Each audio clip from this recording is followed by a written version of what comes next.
A message from the National Fisheries Authority and broadcast Jamaican.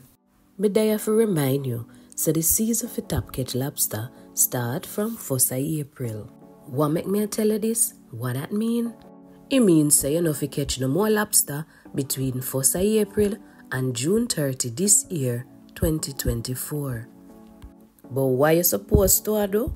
You can name, sell, give away, or invite me to come name lobster dinner over your yard for the first 21 days of the season where you know fi catch no more lobster.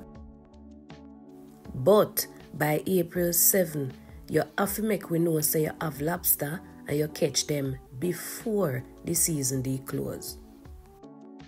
If you're not gonna name off or get rid of the lobster them where you have by April 15, you have to apply to the NFA for permission to keep the lobster them where you have until lobster season open up back this year, July 1, 2024.